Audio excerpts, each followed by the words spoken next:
Post PC era की बात तो लेट 90s से ही स्टार्ट हो गई थी, लेकिन 2010 में आईपैड के लॉन्च के साथ लोगों को लगा कि सच में शायद अब लैपटॉप्स को किल कर देंगे टैबलेट्स। माइक्रोसॉफ्ट भी दौड़ते भागते विंडोज 8 जो कि एक टच फ्रेंडली ऑपरेटिंग सिस्टम था कि डेवलपमेंट में लग गया था, और सभी इस प्रतीक्षा में लगे हुए थे कि कब लैपटॉप की मौत होगी।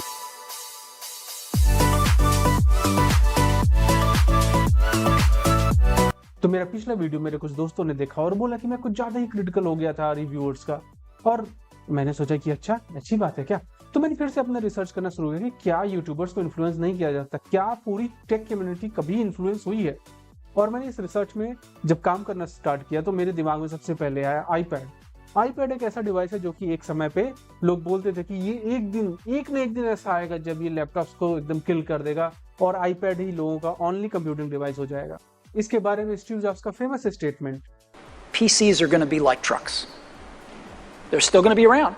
They're still going to have a lot of value, but they're going to be used by 1 out of X people. तो यहाँ पे स्टीव जॉब्स बोल रहे हैं कि जो पुराने लैपटॉप्स और पीसीज हैं वो ट्रक की तरह हैं, जिनका सेल खत्म नहीं होगा पूरी तरह से, लेकिन 10 में से 9 कंप्यूटिंग डिवाइस जो होंगे वो टैबलेट्स ही होंगे।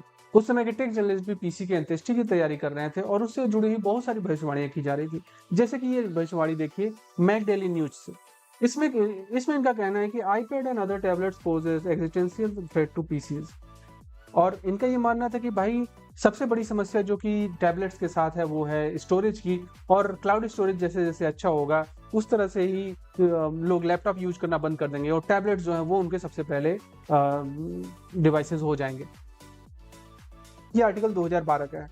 दूसरी भविष्यवाणी जो कि गार्डियन के एक आर्टिकल में किया गया है, इन्होंने तो पूरी तरह से एकदम से पीसी को डिस्ट्रॉय ही कर दिया है। इनका बोलना है कि जो पीसी के यूजर्स हैं they didn't really need PC in first place. All the start menus, unused icons on the desktop, new hardware detected and so on are distractions.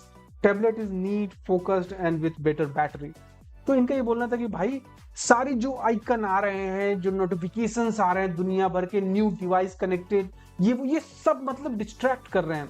उसकी जगह आप आईपैड को लेकर देखिए कि ये एकदम नीट है, क्लीन है, फोकस्ड है और इसकी बैटरी लाइफ भी बहुत अच्छी है। फिर लगभग उसी समय पे सिस्को के आईटी टीम के हेड ने एक इंटरव्यू दिया था। उसमें उनका कहना था कि right now they don't replace the laptops but they will in future. तो ऐसा नहीं कि बस खाली टेक जर्नलिस्ट ऐसी बातें कर रहे थे, उस समय के बहुत सारे टेक एक्सपर्ट्स भी यही बात कर रहे थे कि एक समय ऐसा जरूर आएगा जबकि ये टैबलेट्स जो हैं वो लैपटॉप और पीसीज को रिप्लेस कर देंगे। इनके प्रेडिक्शंस शॉर्ट टर्म में तो सही भी हुए थे, क्योंकि एक समय ऐसा जरूर आया था कि जब लैपटॉप्स और पीसी का सेल कम हुआ था और टैबलेट्स और आईपैड और एंड्रॉइड टैबलेट्स और वेरियस टाइप ऑफ टैबलेट्स का सेल बढ़ा हुआ था। इसके एक कारण ये भी माना जा सकता है कि लोगों ने इनकी भविष्यवाणी को ही सच मान लिया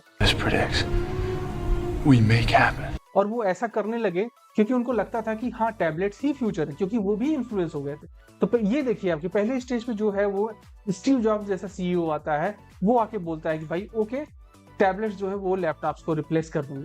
दूसरे स्टेज पे जर्नलिस्ट आते हैं और आर्टिकल्स लिखना शुरू करते हैं और पॉपुलराइज करते हैं कि भाई ऐसा जरूर होगा कि टैबलेट्स जो है वो लैपटॉप्स को रिप्लेस कर देंगे।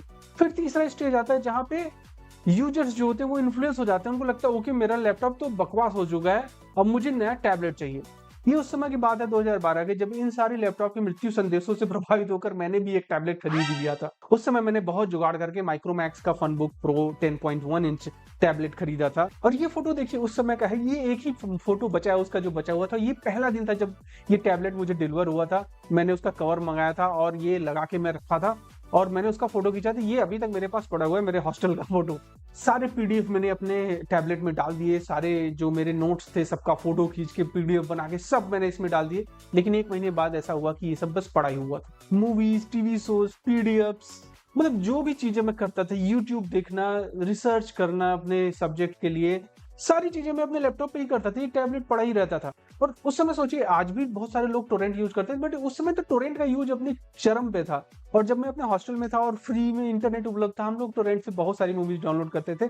और उस समय मुझे जोश भी चढ़ा था नया नया अंग्रेजी टीवी शोज देखने के लिए। सुपरनैचुरल बहुत ही मेरा फेवरेट था शो उस समय पे, तो वो सारे शोज मैं देखा करता था बहुत। वो सारे शोज जो मैं टोरेंट से डाउनलोड करता था वो लैपटॉप पे ही डाउनलोड होते थे और फिर मैं लैपटॉप पे ही देखता था। फिर धीरे-धीरे मैंने रियलाइज़ किया कि यार जो टच इंटरफ़ेस है जिसमें मुझे टच करना है लार्ज स्क्रीन पे, उससे ज़्यादा मैं प्रेफ़र करता हूँ माउस को, उससे ज़्यादा मैं प्रेफ़र करता हूँ अपना लैपटॉप का टच पैड। ये वो बात थी जो कि मुझे किसी रिव्यूअर ने कभी बताया ही नहीं। उन्होंने बोला है जहाँ देखिए वो बोलते हैं कि बहुत इंट्यूटिव है और बिल्कुल इंट्यूटिव नहीं था। मतलब हर चीज़ के लिए टच करना, टैप करना, it's not practical, it was not practical back then, it's not practical even now. इसीलिए लोग ऐसा होता है कि लोग यूज़ नहीं करते हैं टैबलेट्स को उतना। खरीद के मेरी तरह रखते हैं जैसे कि अभी मेरा आईपैड में 17% बैटरी के साथ पड़ा हुआ है। It's always hard to know where they fit in, and they haven't really changed in the past 10 years. A lot of times they're sitting forgotten in the drawer, and that one moment you need it, it is out of battery. जैसे कि article अभी मैंने दिखाया जिसमें बोला गया कि यार स्टार्ट मेनू जो है वो क्लटर है, वो प्रॉब्लम है। जब विंडोज़ 8 माइक्रोसॉफ्ट ने डेवलप किया स्टार्ट मेनू को उन्होंने हटा दिया वहाँ से, तो पता चला कि विंडोज़ 8 के फेल होने का सबसे बड़ा कारण वही बन गया। विंडोज़ 8 जो कि टच फर्स्ट ऑपरेटिंग सिस्टम था, उसका अगला वर्जन जब आता है विंडोज़ 10 तो वो माउस फर्स्ट ऑपरेटिंग सिस्टम हो जाता है। क्यों? क्योंकि लोग टच को फर्स्ट यूज़ कर ही नहीं रहे थे बड़े स्क्रीन पे। और लेकिन सारे टेक इन्फ्लुएंसर ने हमें उल्टा बता रखा था। उन्होंने बोला कि ये होगा आपका पहला डिवाइस, ये होगा जिस पे आप यूज़ करेंगे और आप ये फ्यूचर है बेसिकली। और आज जो 2024 में ये बातें सारी मैं 2012, 13, 14, 15 की कर रहा हूँ और आज हम 2024 में आ चुके हैं और आज भी आईपैड लैपटॉप को रिप्लेस नहीं कर पाया है। और ये डिस्कशन जो इसको रिप्लेस करने का है वो अपनी मौत खुद ही मर चुका है। लेकिन फिर भी ऐसे वीडियोस आते रहते हैं कि can your iPad replace your laptop, can your Galaxy replace your laptop. It can not and it will not. तो ये बात करते हैं कि ये वीडियो क्यों। जैसा कि मैंने शुरू में बताया कि मुझे कई लोगों ने बोला कि मैं कुछ ज्यादा ही उनको क्रिटिसाइज कर रहा हूँ टेक ट्यूबर्स को, लेकिन ये बात सही है कि जो यूट्यूबर्स हैं जो भी है वो जर्नलिस्ट जो है वो इन्फ्लुएंस हो सकता है। क्या पॉलिटिक्स में ऐसा नहीं होता कि पॉलिटिकल जर्नलिस्ट जो है वो किसी न किसी पॉलिटिकल पार्टी से इन्फ्लुएंस होते हैं? आप उठा के देख लीजिए, हर जर्नलिस्ट किसी न किसी पॉलिटिकल पार्टी से जोड़ा जाता है। तो क्या हम ऐसा बोल सकते हैं कि जो हमारे टेक जर्नलिस्ट हैं वो क्या किसी भी कंपनी से जुड़े नहीं हो सकते या इन्फ्लुएंस नहीं हो सकते हैं? ऐसा पॉसिबल है। और मेरी तरह जैसे कि मैंने उस समय 2012 में इन यूट्यूबर से इन्फ्लुएंस होकर खरीद लिया था टैबलेट। मेरे 10,000 रुपए उस समय खर्चे हो गए थे जो कि बच सकता था, जो कि आज अगर मैं वो कहीं म्यूचुअल फंड में लगाता तो 10,000 हो सकता, 50,000 हो चुका होता। We never know. उस समय जो उसमें आके मैंने खरीद लिया इनसे इन्फ्लुएंस होके, और फिर वो क्या हुआ, वो रखा ही रहता था। वो पीडीएफ वगैरह पढ़ने के लिए मैं कभी-कभी यूज करता था, बट ऐसा नहीं था कि वो मेरी फर्स्ट चॉइस थी या वो था इसलिए यूज कर रहे थे, राइट?